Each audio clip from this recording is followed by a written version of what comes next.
everybody. Yeah, let's just start. I want to talk with you about onboard new colleagues the structured way for more happiness, stability, and performance. And firstly, I want to introduce myself quickly. I'm Ela Meyer. I'm CTO at Kokomore. I'm working at Kokomore already since 17 years or so. I started as a Drupal or as a backend developer. But then we also started to work with Drupal there. It was Drupal 4 back in the days. And yeah, I worked as a developer. Then I started to move more and more away from development, and I got more in the managing direction. So I was doing Scrum Master, Solution Architect, also being technical project manager. And then I took over more and more responsibility for the development teams, for the QA teams, and finally also for the PM team. And yeah, that's my current position there. First of all, I want to tell you where we are coming from. So why we saw the need that we need to do something about our onboarding processes. As a background, Kokomore is a full service agency, and we are mainly doing project work. And there we also usually have fixed budget, we have fixed timings, and we have a fixed scope. And we also try to have fixed teams, but unfortunately, that's not always possible. So there are different reasons for that. Sometimes we just see that we need to scale up the team in order to keep the deadline. That might be because we estimated wrong in the beginning. We took more time. We needed more time than we thought. It can also be that we can start later because there are still discussions about the contract, or design and UX need longer than expected, and we are blocked for a while. And time is running, still the deadline sticks, and then we need to scale up. It can also happen that we have people from other projects that run idle for the reasons I just mentioned above. So if they are blocked and they cannot start working with the project or continue working with the project, it might be that it makes sense that we add them to another project instead of just keeping them busy with internal tasks. And it can also happen, especially when projects are more long-term, that colleagues are leaving the company and then we need to replace them by new colleagues. And something that I forgot on the slides, but of course we also have onboardings for positive reasons as well, because we want to share the knowledge. We want to avoid that only 1 or 2 people know about the project. Sometimes we realize that we need some more specialists. So we also need to onboard new people for these reasons. And this regularly led to lack of clarity. So we had a problem with our onboardings because often the scope for the onboarding was rather unclear. It was not really clear what needs to be done. Every time we put somebody new on a project, we start to run around and pick bits and pieces here and there. So we selected some information from the Confluence. We got information from the emails, then we put it either in an email, either in Confluence. But it was rather freestyle, I would say. We also had quite unclear responsibilities. So it was not clear who will take over which part for the onboarding. So which people who will be involved in the end. And another problem was the unclear timing. How much time do we need to plan with? So of course we blocked time for the onboarding, but because of the reasons mentioned before with the unclear scope and the unclear responsibilities, this time usually was never enough. So we blocked 2 days, 3 days. But then during the onboarding, we realized we need more people because this new colleague doesn't need only to talk with colleague A, but also with colleague B. Maybe they already started working and we realized there's information missing. So we need some more onboarding sessions. And this just added time that wasn't planned for, what made it hard for the project manager. And in the end, everybody was more or less frustrated, because the onboard person, they always had the feeling that they didn't get all the information they needed. They also often had the feeling that they are getting on everybody else's nerves, right? They saw that everybody was stressed. Still, they had to ask for things because they didn't know how to continue, how to do their job. They felt frustrated because they couldn't deliver their best work. On the other hand, we had the people who were already in the team, and they were also frustrated because we planned that time, but the time wasn't enough. So the onboarding was added on top of it. It was extra work for them. Then they felt also impolite because they couldn't support the new colleagues as much as they wanted to. And in the end, the PM was also unhappy because they had this somehow uncontrollable risk for the project. And that led to the situation that we often tried to avoid to scale up the team as long as possible. So we always thought, okay, if everything's running smoothly, then we will make it, right? And we don't need somebody else. So let's just keep going and cross our fingers that everything will be fine.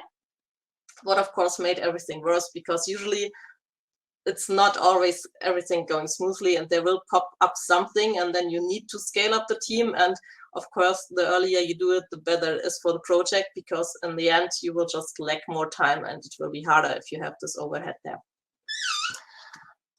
So what did we do in order to improve this? We sat together because we said, yeah, we can continue like this. And this was mainly driven by our PM team because they saw the biggest pain there. And we defined our biggest pain points and what we want to change. And we defined these 3 areas with structure, time, and knowledge. And structures meaning that we wanted to ensure that we have some structured onboarding that can easily be rolled out to all teams and all projects, so that it's always more or less the same. So no matter in which project a colleague joins, they find a structure they already know, and they don't need to invest time on finding their way through the onboarding because they already know the structure, because it's the same in all of the projects. Then what I mentioned before, it was important for us to really know the time you will need for the onboardings, so that we don't have less time and the stress in the end for people, and to also keep the planability in the project and reduce the risk. And what onboarding is all about in the end, it's sharing the knowledge and to ensure that everyone knows everything about the project, what is relevant for them and their role. So we came up with 2 different onboarding processes. One is if a colleague just joins a project, so they are already working at Kokomore and they are just putting into a new project that's already running. And the other one is some colleague is joining Kokomore completely new, and they are put into a team at Kokomore in the department. So they also need to know the ways of workings there. We have a 3rd onboarding process. And this is our general onboarding. That's not really related to what I'm talking about now, because this is driven by our HR team, and that was already in place before. So it's a company-wide onboarding, and whenever a new colleague joins Kokomore, they receive a set of information where they can find everything that's relevant for them, all the guidelines, how they can request holidays, how they use Jira, how is the department structure, who are the team leads, everything like that. We have meetings scheduled with this new colleague, so not only with the supervisor and the team, but also with other team leads, with colleagues from the project they are mainly working on, something like that, so that they already know the people they will be dealing with the most in the next time. We have the Kokomore Basic course. That's a meeting with our CEO and HR where we talk about our core values and what's important for Kokomore and how we identify ourselves. And we have the Koko Games. This is something that replaces our buddy program. So in the past, we had this buddy program where everybody was assigned a buddy, and then we had some lunch on Kokomore expenses for several months, so that you know, but also somebody that's not directly from your department. But due to COVID, that wasn't working anymore. So now we have this escape room game that new colleagues are joining and are doing together with old colleagues, so that they do not only know people from their direct bubble in the company, but also people from outside. So people with whom they usually don't work, so that they have some more contacts around. But as I said, this is organized by HR and the supervisors. And when a new colleague joins, they should know everything to have a smooth start after this general onboarding. Then we have the team onboarding. And I will use this example for the PM team here, because as I said, this thing was mainly driven by the PMs, and they are also they're having the biggest progress there. So in the other teams, we are still working on this general team onboarding, but the one for the PMs is more or less complete. I mean, of course, these are all living documents, right? So this is never really final, but I think we have a solid state here for the PM team. Yeah, and what did we do? We have defined the onboarding tasks and differentiated them by categories and types. And the types are the types of onboarding. So you can have sessions with a peer, you can do self-learning, or you can have meetings with other people. And the categories is just how we categorize the topics. That can be tools, templates, ways of working, Kokomo general, PM specific, something like that. For each of the topics, we linked the information we already had in our Confluence, and we created the missing pieces that we didn't have in Confluence already. So we ensured that we really have all the knowledge that a new colleague that wants to join the PM team, that everything is written in Confluence and that it's linked in one central place. And then we estimated the time that it's needed to do all this different kind of onboardings. And I will show you in the next slide. In the end, we had a list with everything a new PM should know, together with a time estimation. And now when a new PM joins the team, they are assigned a peer, and this peer doesn't necessarily have to be their supervisor, but can also be just another PM colleague, teammate. And we block then enough time for the new PM, but also, and that's also important for the peer, for the onboarding in the next weeks. So that we really ensure that people are not overbooked with projects in this time, but that everybody has enough time that's needed for doing the onboarding. Yeah, and this is how this is looking like. That's just an extract for some examples from our PM team onboarding. So you can see here, this is the section where we have the meetings with the designated peer. Here are the self-reading sections, and these are the meeting with others. For example, we have one general meeting about Kokomo organization. This is with the peer, where the peer gives an introduction about the teams, departments, the different offices we have, the team leads that are relevant for this person, client service. And we plan the meetings with the team leads and with the client service people. We have then, for example, that the peer goes together with the new PM through our Confluence training and explains the wiki structure, but then the new PM also has to watch the video about the wiki structure we have. This is linking to a template, so we have a template for creating our wiki structure. They should have a look at this, and they should have a look at this wiki space. We have a generic Jira training that's not PM specific, but that's taking place for everybody to tell people how we work with Jira, what's important for us. So the new PM should join there, and then they should also read the training material and the specific information we have in the wiki. There are information linked about our time estimation template, our budget planning and tempo budget, and all these things.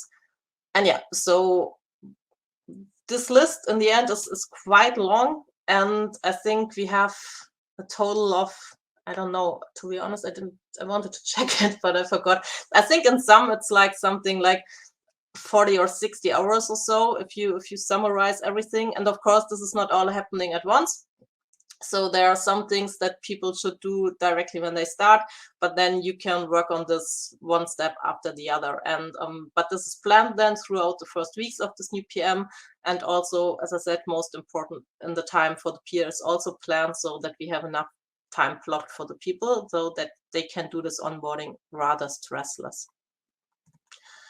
The project onboarding, that's also similar, that we collected something in the wiki. Here, as I said, what was important for us, that we wanted to have some fixed structure for the onboarding so that we can use it for every project. And we have in our Confluence, we have a template for creating new projects. So when we create a new project space in the wiki, we already have this template that creates the fixed structure so that we ensure that every project has the same structure in the wiki so that people can find around their way quite easily. And there we now included also a template for this onboarding page. So we ensure every time a new project is created, there will also be an onboarding page. And then it's the job of the PM to fill this page when the project starts. Together with the operating departments, they define the onboarding meetings that are needed and who will do these onboarding meetings.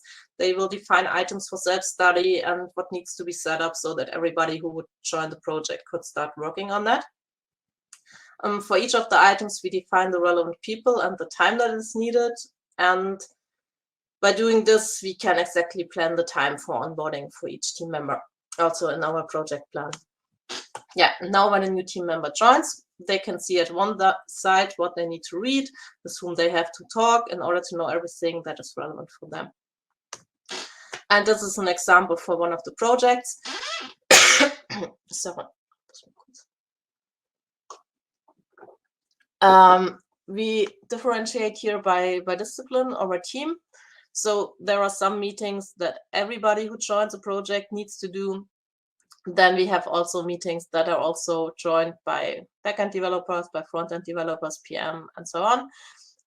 Everybody who joins has a meeting with Chip, who is the PM on this project. They will get a short intro and they will have the chance to ask questions and get answers. Then the backend developers will have a handover meeting with Nico and Jose, who are the tech lead and the backend developer in this case. Frontend developers will have a 1 hour meeting with Nico and Sarah, again, tech lead and front-end developer.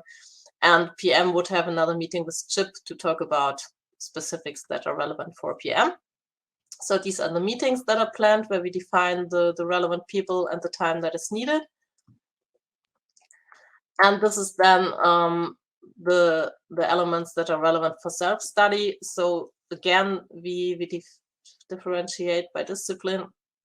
So everybody should know, for example, the stakeholders in the project, or the definitions of done, the estimation sheet, what was initially estimated, the designs that we have, and all of these elements is estimated. So how much time? I mean, this is really small time sometimes, but yeah, it all sums up in the end, right? And by doing this estimation, we can be more or less sure that we plan enough time.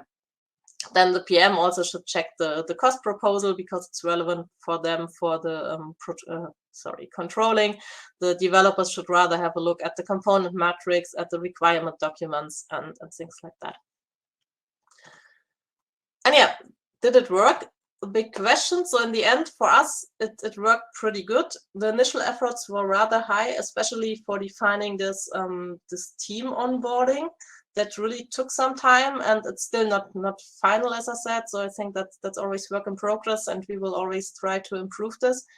But we are really happy with the outcome. So we have now much better planability, so we can really plan the time for onboarding. We also know if it makes sense to onboard somebody, because sometimes you realize, okay, if we need, I don't know, 15 hours for onboarding and we just have 1 week left, then it doesn't probably make much sense to onboard this person. But we can plan the time in the project plan then and reduce the risk there. The people don't feel so lost anymore because they have now one central place where they know they can see all relevant information for them, and whom to ask if they have further questions. Also because usually it's not like if you do an onboarding and then the topic is not really relevant maybe in the beginning, but it might be relevant later. So they always know where they can come back to find all information they need. And the people are happier as we can plan the time, and then the stress is reduced because onboarding doesn't mean that it's just overhead that's put on top of the regular workload. And that's it. These are the image credits. And if there are any questions, I'm happy to answer them. How long did it take to establish the process? That's a good question. I cannot say it, to be honest, because it's not like we said, okay, we will do this now and then it is done after, I don't know, 1-2 days, but it was rather, as I said, the PM team was driving this, and they talked about this in their regular PM meeting, what they are having once per week, and then they just split tasks and splitted the task to people, right? So some people cared about one topic, some about the other, and then we put it all together. But honestly, I cannot put a number on this. Now that we have everything there with the templates and it's in the wiki, I think that's working smoothly, at least in the IT projects. We didn't roll this out now to the other departments, so this is rather IT focused at the moment because it's still quite new. I hope this helped a bit. Then Stella is asking, in Drupal, there are multiple ways to do everything. How do you onboard devs to the Kokomo way? There, I mean, that's what I said. So we are currently trying to roll this out also to the other teams, and we started to do this now also for the development teams, that they collect everything that they think is relevant from their perspective. So that we collect, I don't know, some Drupal guidelines, then we have quite a lot of guidelines that are rather client specific, right? So there's a lot of things that are already defined how we should work if you work together with the client. And we try to collect all these things there, and then also plan these onboardings with the developers in a more structured way, because until now it was also more like, okay, welcome, read these 2 sites and then join the project and see how it's going. And then currently we are trying to collect this a bit. Yeah, sorry, Stella. I mean, if there's more more concrete, if I can get more concrete, just maybe ask again. I could also share my camera so that you see me. We also, the next question is, what could still be improved? And if you sometimes work with freelancers, how do you manage their onboarding the same way? Yeah, so freelancers are treated exactly the same here. So we also put them in this onboarding process, and we plan the time for them that they also have the same time, because I mean, maybe we have some less elements, but usually they should have the same knowledge that everybody else who's joining the project. We find that the devs don't read the docs. Yeah, that's that's usually an issue. We try to force them. I mean, there are some elements, some documents people just have to read, right? There's no way around it. Of course, we have regular meetings within our Drupal team. So we have the Drupal backend developers and the front-end developers meeting 1 hour per week separately, and then also meeting together. And there we talk about these general things. And we have also these onboarding meetings with the people where we talk about these things, but in a meeting you don't go into every little detail. So you need to tell the people, okay, you have to read this document. Of course, we try to keep the amount of them as small as possible, but I think it doesn't have, some reading is needed.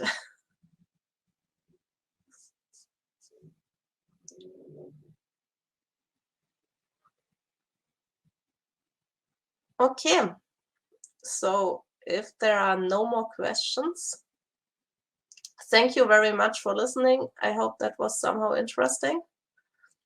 And yeah, see you around. Bye.